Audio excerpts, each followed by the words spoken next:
Hello, DC fans. Today we're going to do a breakdown and reaction to the Flash movie. Now, there will be tons of spoilers in this video, so if you haven't seen the movie yet, I do recommend you go see it first. But, if you don't care about spoilers or if you've already seen it, then you should be fine.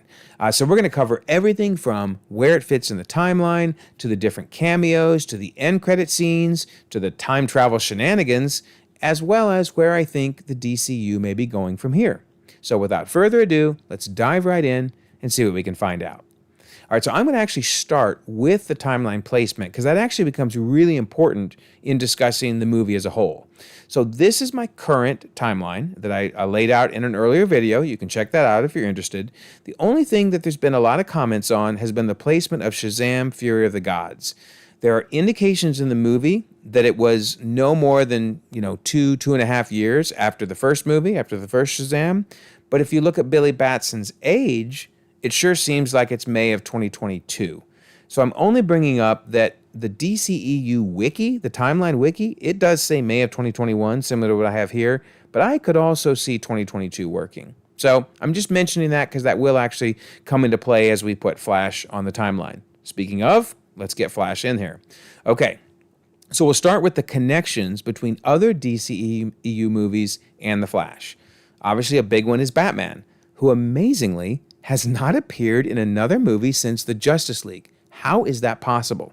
Now, he's been mentioned. There have been, toy references, posters, etc. I'm not counting that. You have to show up in the movie to be counted as being in a movie. And he has not shown up in a movie since the Justice League. Wow. Craziness. Okay, next we have Wonder Woman, who was last seen in Shazam! Fury of the Gods. We have Superman, who was last seen in Black Adam. And we have The Flash and Aquaman, last seen in Peacemaker. So, wow, this is like everybody coming together, old home week in the Flash movie. But when does this thing occur?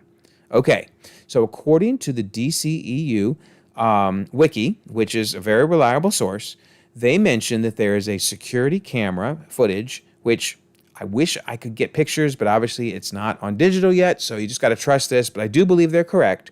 Security camera footage shows that Nora Allen, which is Barry Allen's mom, dies on June 13th of 2004.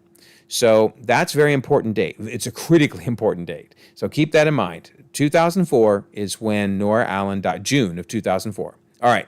It's worth mentioning, however, that is a retcon because earlier there was a Central City Citizen newspaper that gave her the date of her death in 2001.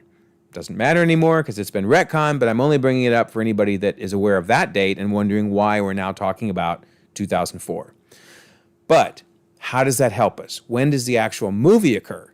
Well, Dakota from Geek Critique had tweeted out that he believes the movie occurs in summer time frame of 2022, around that time frame. So I responded to him and said, help me out. I don't know what indicates that. What did you see? He remembered something, and he's right. I remember it now that he said it, that Barry, when he now sees his mom in what he thinks is present day, he says, "What have you been doing for the last 18 years?" Which, of course, he shouldn't have said. That makes, she's like, what? But for him, he hasn't seen her for 18 years. Well, 2004 plus 18 is 2022. Now, considering that she died in June of 2004, I'm going to go ahead and make it just still June of 2022. But Dakota's probably right. It could easily be summer as well. We just don't know for sure. Maybe there'll be more defined when it comes out on digital. But for now, June of 2022 works. And the reason that's good is if Shazam! Fury of the Gods were to be a year later than I have it, May of 2022 still puts it before the June of 2022 date for Flash. And of course, it may be later in the timeline as well. But anyway, I think that works great. However, there were some other interesting things mentioned in the movie that make it a little confusing. Iris West, who it's worth noting was not in the Whedon cut of the Justice League, she now appears in the movie, in the Flash movie. Well, she was in the Snyder cut. And she mentions in the Flash movie having seen him 2 years ago. Well, that doesn't work because let's just say we swapped out Justice League with Snyder Cut. The point is, there's no way this movie is only 2 years after July of 2017, up in the upper right-hand corner there with Justice League. So I'm guessing if you might remember, Flash has been delayed for a long time. It was supposed to come out in like 2018, 2019, da da da da. Probably 2 years ago made sense back then. So I'm wondering if this is an old line. But regardless, there's no way she's referring to Justice League. It just doesn't work. But it is interesting because she is referring, though, to seemingly the Snyder cut. So does that mean the Snyder cut, not the Whedon cut, is canon? Interesting.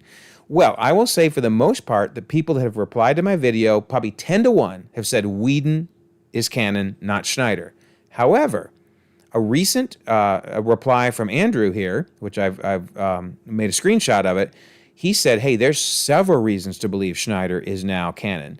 The scene that I mentioned with Iris West, but also if you read through his comments, he talks about the fact there's a battle against Superman, and the scene they use is from the Snyder cut, not from the Whedon cut. And there's another place where where Barry rather is talking to Bruce about going back in time 1 second. And again, that's referring to something that happened in the Snyder cut. So, for example, this we see in the movie, this scene with Superman fighting the Justice League, and that is a cut from the Snyder cut. Wow. All right, tell me your opinion. Do you think this means now the Snyder cut is canon and not the Whedon cut?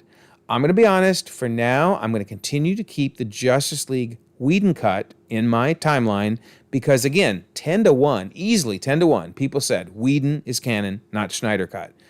But tell me what you think now. Folks that believe that Whedon is canon, not Snyder, now that you've seen The Flash, does that change your mind? I have no dog in this hunt. I am fine with either one being in this image. But let me know what you think. All right, so this is where I think it falls on the timeline. Keep in mind those key dates. His mom died in 2004, and the present day is 2022. Okay, we know there's 2 more movies coming this year. And considering how The Flash did, it did not do well if you've been following box office numbers. Considering how it did, I don't know what's going to happen with Blue Beetle and Aquaman. But anyway, those 2 are coming. Supposedly, Blue Beetle is in the DCU, but I have to wonder now, and we'll discuss this more when we get to the end credit scenes, but Aquaman 2 might still be part of the DCEU. So, I don't know. Interesting stuff. All right, we'll see. Okay, so the movie, as I mentioned, hasn't done well. Is one of the reasons because it was a mistake for them to hype the movie so much? I personally think so. I mean, I've never seen a movie where people like Stephen King tweet out that, this one is a special movie. And James Gunn is quoted as saying, this is one of the greatest superhero movies ever made. And Tom Cruise, for crying out loud, calls the director and raves over the movie. I've never seen this before. So here's the reason I think this could have hurt the movie a little bit, or maybe a lot, is when you hear things like one of the greatest superhero movies ever made, you're like, this is better than Endgame? It's better than No Way Home? It's better than Across the Spider-Verse? It's better than The Dark Knight? What? How is this possible? So you kind of go in the movie with your arms crossed going, okay, entertain me. There's no way you're that good. And for the record, in my opinion, it's not better than any of those movies. But it is really good. I would recommend you see the movie, personally. It's a good movie. It's entertaining. It's a great story. It's really engaging. So if you haven't seen it, I can't believe you're watching this video if you haven't seen it. But if you haven't seen it, go see it. But still, I think it was a problem for them to hype the movie like this. Also, I think Ezra Miller's personal problems, those were an issue. And I think the way Gunn has approached the DCEU, he's made it sound like it doesn't mean anything. And obviously, Black Adam bombed and Shazam 2 bombed. So, yeah, I guess it's not a big surprise The Flash bombed, but it's too bad. I think it's a good movie. That's my opinion, but I think it's a really good movie.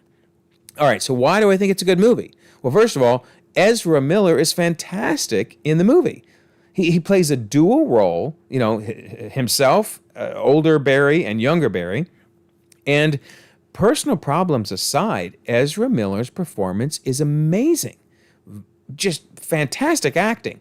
I mean, I can't imagine having to basically do the same scene twice for the majority of the movie. You had to play both characters. And they were very, very different. I mean, young Barry, I've called him Barry 2, was very immature, reminded me how much I was annoyed by the Barry in the Justice League. And then older Barry was more mature and was literally a mentor to younger Barry. Unbelievable. Unbelievable job. Kudos to Ezra Miller. I'm really sorry for all the problems that Ezra's going through, and I hope things get better.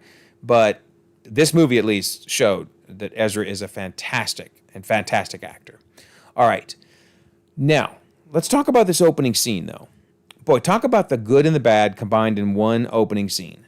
First of all, the action is amazing, but the CGI, not sure I get the CGI. So part of the wing of a building collapses. A bunch of babies are in that wing. It's a nursery, now all falling to their deaths. And we get a scene very similar to Quicksilver in Days of Future Past, slow motion as he's saving them all. It's really cool. But the babies, the CGI on them, they just look like rubber dolls. And I get the fact that maybe they did that because they didn't want you to think for a second these were real babies in danger. But they could have made them look more real. They really could. I'd have been okay if they looked a little more real. It didn't take me out of the scene, but it just was weird. And honestly, it was like some of the other rubbery CGI that we'll discuss throughout the rest of this video. Supposedly the director said it was intentional, but I wouldn't have gone that way. Plus, you've got babies going in a microwave at one point. That was an interesting choice, especially because the microwave dings at the end. Now, you know that he didn't hurt the baby. The microwave's unplugged. But why did it ding? That was just weird. You got the therapy dog falling to its death, and of course he saves it too, but it didn't look real. I don't know. It was just an interesting choice. So, yeah, he rescues them all, and finally they start to look real again, but I don't know.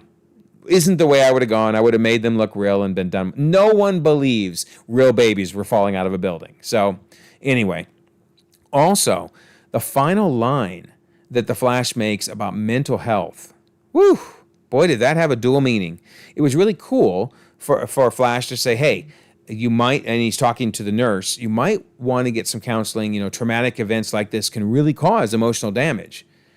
But considering what Ezra Miller's gone through, I think Ezra could have used some mental health counseling a while ago. Imagine how Ezra's life might have been different had 2020 and 2021 not happened. So it was just almost hard hearing Flash delivering that line, knowing what Ezra personally has been going through. Anyway, it was great to see the original Justice League one last time. I mentioned they all end up appearing in the movie. You know, Ben Affleck was great. He said he kind of figured out Batman for the first time, and he did. It was a fantastic action sequence. We got Alfred back again from the DCEU. We got Superman. I mean, CGI Superman probably. We never saw his face. What a surprise, right? Oy. But we did get Superman, so that was cool. And we got Wonder Woman. I love Gal Gadot's rendition of Wonder Woman. I think she's just fantastic. I will really, really miss her. And the gag with the lasso of truth going around both Batman and Flash was epic. I mean, Batman basically admitting that probably he would have done more good by giving all his wealth to the poor than keeping it all and being Batman. That's funny. And then, of course, Ezra Miller's awkward confession that he's a virgin. Unbelievable. So, yeah, great exit for Gal Gadot. I really hope we see her again, but if not, this was a nice final scene. Short scene, but a really good scene. All right, one of the cool things, too, is we learned that Flash was present during the Man of Steel movie. Of course, it's a retcon, but, you know, when Zod is attacking the city, of course, we know Bruce Wayne was there, but now we learn Flash was there, too, in his rinky-dink costume reminiscent to the early Tobey costume from Amazing Spider-Man 1 and Tom's from Homecoming. You got to love the homemade costumes. They're epic. But that was really cool because we never really got Barry's origin story. And we end up getting his origin as well as one of the first things he did. So very, very cool. Loved that. That was great. Then we get Bruce, and this relationship between Bruce and Barry, that was really a nice element too. We get Bruce warning Barry about messing with time. Don't do it. Don't do it. But, yeah, he does it anyway. So the main plot of the movie is that remember I mentioned that his mom dies in 2004, so he's going back in time to save her. The whole reason she dies is she forgets to get tomatoes at the store, And Barry's dad has to then go back to get them, and while he's gone, she's killed. We never learn who kills her, so that's interesting. I don't know if they'll ever tell us, or if, they're kind of done with the DCEU, and we'll never know. But nonetheless, it's because of the fact she doesn't get tomatoes that she dies. So Barry goes back in time to 2004 and puts tomatoes in her cart. He then heads back to the present, but while he's returning, he is knocked out of the time stream in 2013. Now, at the time, we don't know who does it. It's just this mysterious black figure. Notice all the spikes around him. Those are actually really relevant. But he's knocked out into 2013. I'm going to mention, we learn, because it's important to trying to understand this whole time shenanigans, that it's actually a future version of Barry 2 who wants to make sure that, I'm going to now call him Barry 1, goes into the past in 2013, meets his younger self, and ends up giving his younger self powers. So basically, older Barry, by knocking, future Barry, number 2, by knocking Barry, number 1, out of the time stream and into 2013, ensures that younger Barry gets his powers. So he's basically creating a closed loop. Wild. But yeah, so Barry number 1, our Barry, is knocked out of the time stream in 2013. And he learns a lesson down the road, because we're going to see when he meets Bruce Wayne in a moment, but he learns about how branching works in the DCEU. And I thought this was pretty funny, because it starts with Bruce Wayne using spaghetti to basically show branching, right? That looks really familiar. For anyone that understands the MCU and watches that, you've seen it a million times. However, Bruce Wayne explains that Bruce Banner is wrong, which is funny because, of course, Bruce Banner was saying Back to the Future is wrong. You got to laugh, right? But basically, Bruce Wayne is saying, oh, no. You don't just get a branch. You get, and tell me if you've ever heard of this before. I have never heard of this model for time travel. The fulcrum model. So you don't just branch. You literally change time in both directions. You can literally connect to a different past. You link up to a past that's different. So yeah, your future changes because you went back in time, but so does your past.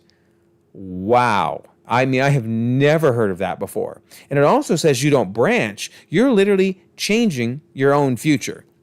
So it's more similar to Back to the Future in that regard, other than it also changes your past because you link up with some other past out in the multiverse. Wow. So they give an example of that because we learn that Eric Stoltz, there on the top part, is now in the movie Back to the Future. How clever they reference Back to the Future, right? Instead of Michael J. Fox, which is funny because in real life, Eric Stoltz did try out for the part, and they even filmed some scenes. It wasn't going well, and they replaced him with Michael J. Fox. But the point is, in now this new universe that Flash has created, Michael J. Fox is no longer Marty McFly. Now Eric Stoltz is. Wild. But far more significantly is Michael Keaton's Batman has always been a part of this universe. Wow. That is crazy. So now the past has been rewritten as well as the future. So because this is confusing, I'm going to do a little timeline, time travel illustration of what they're talking about. So let's take this from the top. Barry number 1, if you will, is in the future in 2022, right? And he travels back in time. He's to 2004, right? And he saves his mom by putting those tomatoes in the cart. So now his dad doesn't have to go and get them later. And presumably his dad is able to fight off the attacker. They never really explain exactly why it worked, because maybe they're both dead now if the attacker was really strong. But nonetheless, now his mom is saved. Then he's racing back to the present because he wants to get back to 2022. But in 2013, he's knocked out of the time stream by Barry number 2, which ends up, we later learn, being a future Barry. Now, they don't say at what point in time. I'm going to guess it's way in the future because it seems like, we'll get to that later, but it seems like he is way in the future. But anyway, Barry number 1 is knocked out of the time stream in 2013. And now he learns that time has not only branched, but it's pulled in a new past. The fulcrum point, if you will, is when he saved his mom. And now the past is such that Michael Keaton and his Batman has always been the Batman. Wow. Not Ben Affleck, but Michael Keaton. Craziness.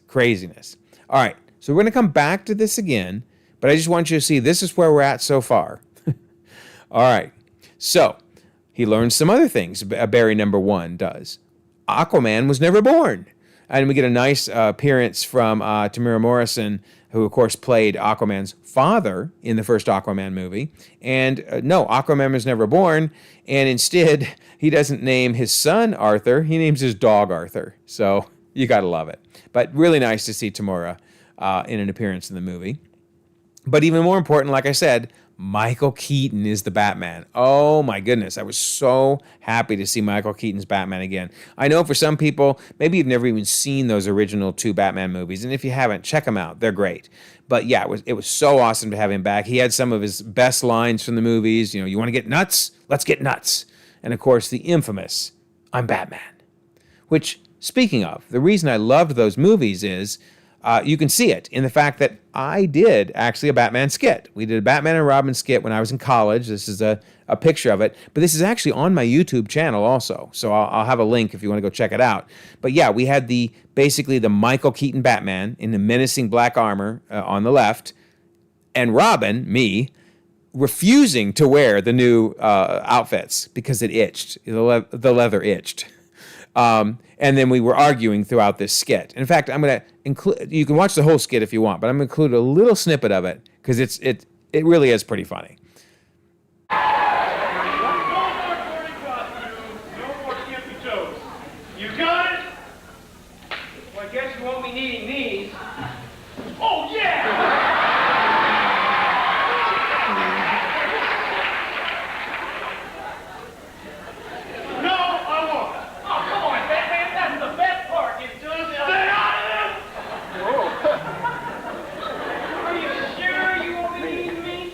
I'm sure to go back to the old rerun. Holy Hollywood ego. So yeah, I hope you enjoyed that. I mean, we had so much fun with this. We had so many references back to the old school Adam West Batman, and of course the current, more recent Michael Keaton's Batman. All right. Anyway, Michael Keaton was great in this movie, but I'll be honest, I thought Sasha Calle was the absolute breakout star of the movie. I was not expecting much from her. I'd never heard of her. I'm kind of used to a Supergirl with blonde hair. I mean, I don't really care, but I mean, it's just that's the Supergirl I'm used to. I just kind of thought, I'm not going to get into this Supergirl. Oh my goodness, she was fantastic. I am now a fanboy just as much as Barry was, taking the pictures of her for his kids. I would love to see her come back. Please, James Gunn, bring her back. She was great. Her acting was great. I thought the costume was great. Just it would be a crime not to have her be the new Supergirl in the new DCU. So we'll see. But I really hope she comes back. Amazing performance. It was really cool too because they hooked the plot of the movie into the Man of Steel plot. Because remember, he got knocked out of time in 2013. Well, that's when the Man of Steel movie happened. So we end up with Supergirl fighting Zod. And yeah, sure enough, it's not just some random actor doing it. It's the same actor from the Man of Steel movie. Michael Shannon comes back to do Zod. It was a small role. He didn't get to do much, but it was still really cool to have him back. And we even got the original Farah El. I knew I would mess her name up. I'm sure I'm screwing it up. You can read it. Farah El. Farah Ul. My goodness, it's not that hard. Anyway, same actress coming back to do her. Wow. All right, leave in the comments how terrible I am at pronouncing. I get it. Anyway, it was great to have her come back too. Lots of great fight scenes. That was the highlight of the movie, actually, is all the different fight scenes. But man, it killed me when I finally realized no matter what the Barrys are going to do, Batman and Supergirl have to die. Oy, It was hard enough to see Supergirl die because I thought she did such a great job. Then you throw in I had to watch Michael Keaton's Batman die multiple times. Oh, come on. That was painful. But very emotional. Really well done. Just I did not expect to have to see him die. So what finally lets Barry realize what is going on is when he enters the Chronobowl. What a name, right? The Chronobowl. And notice how each of the worlds have different colors, green and red. In the center is purple. There's a black and white one, etc. So we're going to look at each of these worlds because that's what leads to all of the different epic cameos in a very short scene, but it was very well done. So the purple world there in the center, pretty sure that's where Flash is. He's in the purple world in the center looking at all the different worlds. So who are in these different worlds? Well, the black and white world gives us the original Superman, George Reeves. I remember watching some of those in syndication. I mean, they've been in syndication for a long time, trust me. But because he's from the 30s, I think. But they were great. It was fun. When you didn't have anything else to watch, they were fun. But that was a great cameo. And then we got Jay Garrick, which is one of the original Flashes. So that was kind of cool. But those are in the black and white world. And then we get to move to the blue world. Now, the blue world was one of the coolest cameos, but also one of the most controversial, because we get to meet Christopher Reeve and Helen Slater. Now, why it was really cool is because, of course, Christopher Reeve did 4 great Superman movies. Well, 2 really good Superman movies and 2, And then Helen Slater was in Supergirl, but they were never in a movie together. So it's really cool to see them side by side. However, it was so weird that they didn't use like archival footage from the Superman movies for Christopher Reeve, and instead kind of did a funky looking CGI. It was an interesting choice. I'll put it like that. Maybe it was the only way they could get them both in the same scene. I don't know. But it just looked weird. I know it's been controversial for some people. It didn't bother me a ton, but I think it would have been a lot better if they had used archival footage instead of wonky looking CGI. But anyway, great to see those two, Superman and Supergirl, together. Then we had the yellow world. That was Adam West's Batman. And we had the green world, which gave us one of the most popular of any of the cameos, which was Nicolas Cage as Superman. So on the left is from the movie, and on the right is legit Nicolas Cage trying out the suit for a Superman movie from the mid-90s. He was going to be Superman. It ended up never getting done, which is a bummer. Would have been really cool. The long hair, by the way, looks really odd on Superman, but in the mid-90s, he had long hair in the comics, so it actually made sense. Now, why they used, again, some wonky-looking CGI, I don't know. I mean, on the left there, that sure looks like CGI. Just use his face. You have him. Why recreate it? I don't know. There was some bizarre stuff going on. But nonetheless, it was really cool to see this. So finally, Nicolas Cage, who loves Superman, by the way, named one of his kids Kal-El, I think, if I understand right. I love Superman, so I'm sure he was so happy to see this cameo. And he gets to fight a giant spider. This is just a giant, like, robot-looking spider here. You can see him blasting it. The reason that's so significant is the producer of what would have been the movie with Nicolas Cage as Superman insisted he had to fight a giant spider. Well, there you go. Now he's fighting a giant spider. Epic cameo. Epic cameo. All right, so bottom line is we never really saw the red world. So people are wondering, is it possible the red world was the CGI's Flash? Or CGI's, the CW's Flash? Because we never got to see the CW's Flash in the movie. And that, honestly, that was a bummer, and I think a real mistake. Because obviously in the CW show, Ezra Miller appeared. So why not get Grant to show up in the Superman movie? Grant Gustin should have been there. I don't know. It was weird. I'm sure there was a reason. They've never explained it that I'm aware of. But yeah, totally a big miss in the movie. Nonetheless, maybe that red world was at least a nod to the Flash. All right.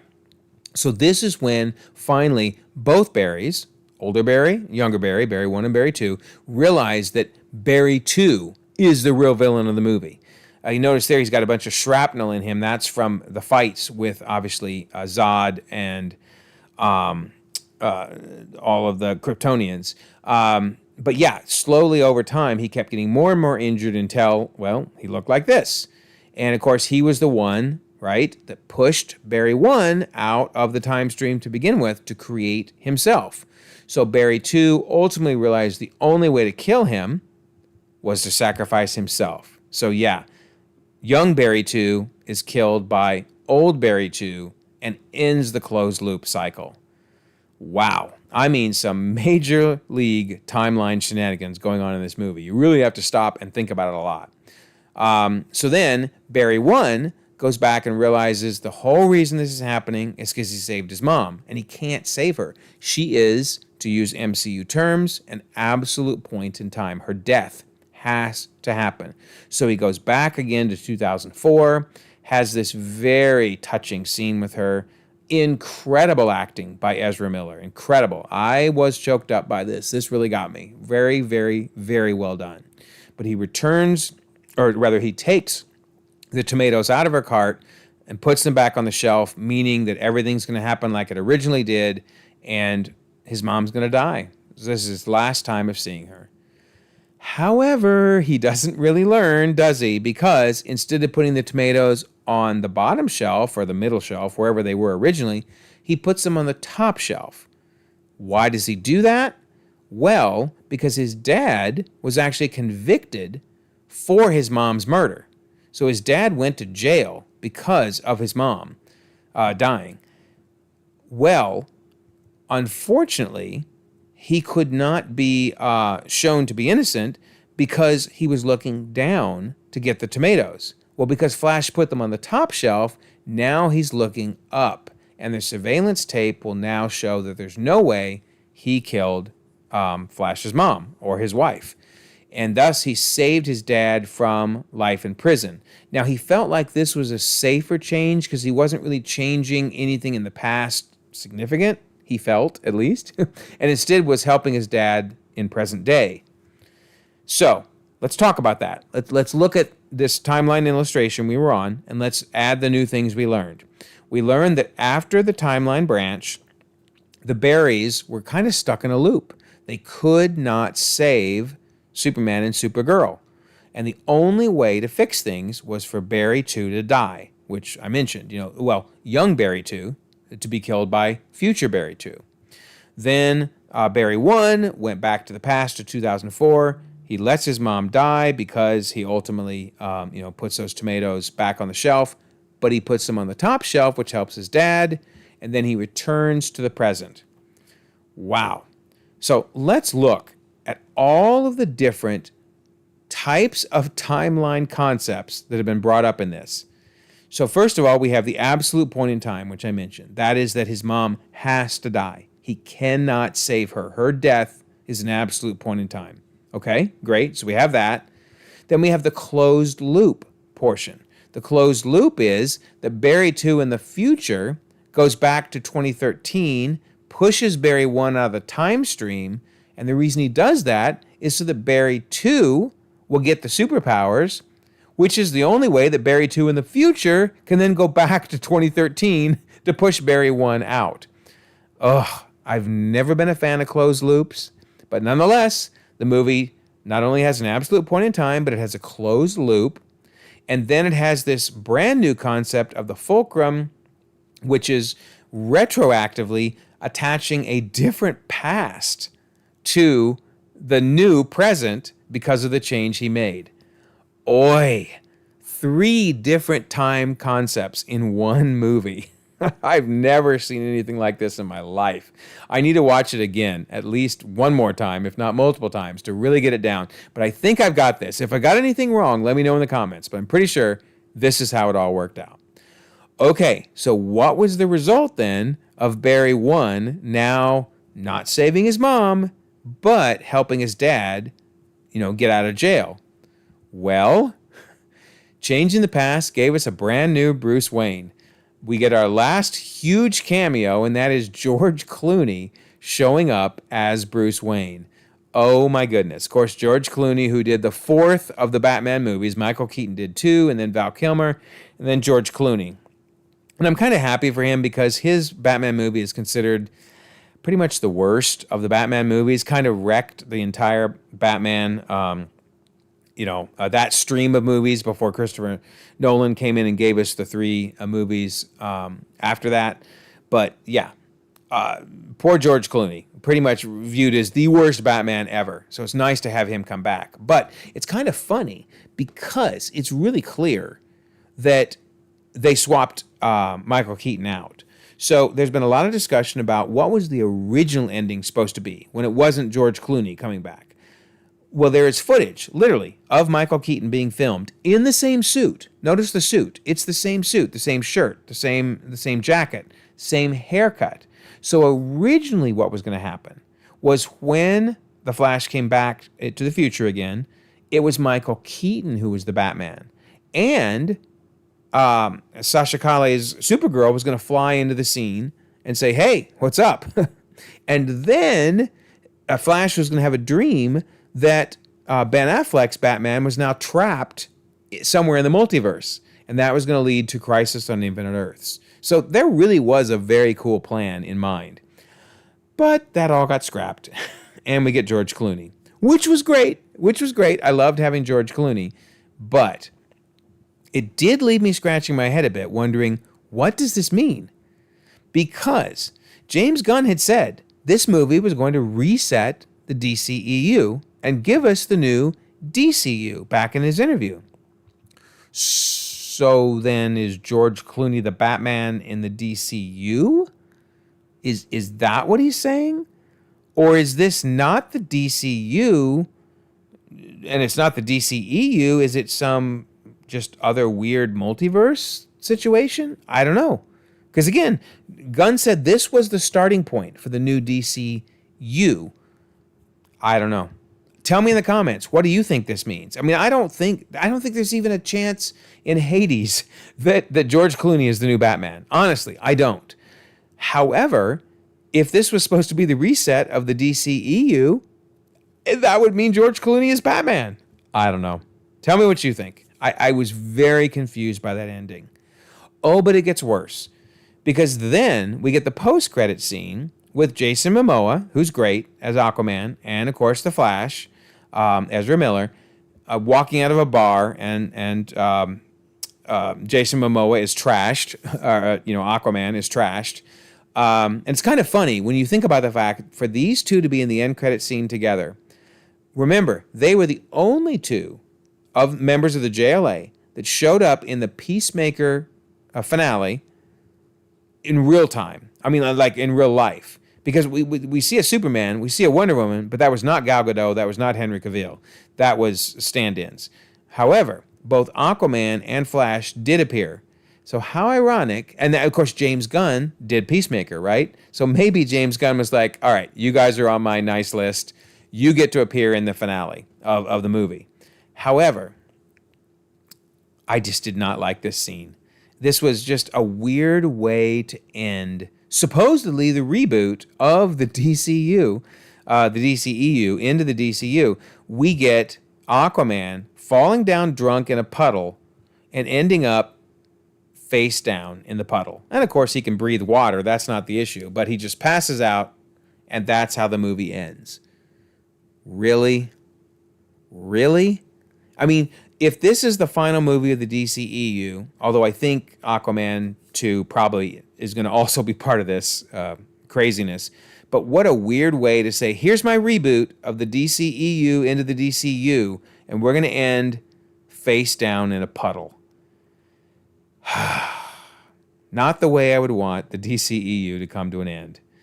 So we'll see. We'll see what Blue Beetle has in store for us. That's supposed to be the first character in the DCU. And then I don't even know what's going to happen with Aquaman 2. My guess is it is going to bomb. I mean, who's going to want to go see it? This is what we're left with. Arthur Kent laying in a puddle, face first. Let me know what you think. Are you excited for Aquaman 2? Or are you excited for Blue Beetle? Or are you just holding out until the first new James Gunn entry in the DCU? Love to know your thoughts. Let me know. Always, I mentioned we do have a Discord server. In this case, we're talking about DC spoilers. So if you want to join the server, we'd love to have you. I will leave a pinned comment with how you can join. And then also, if you don't mind, like this video. You can check out more content. You can subscribe if you haven't already. And we can all continue to enjoy the reboot of the DCEU into the DCU.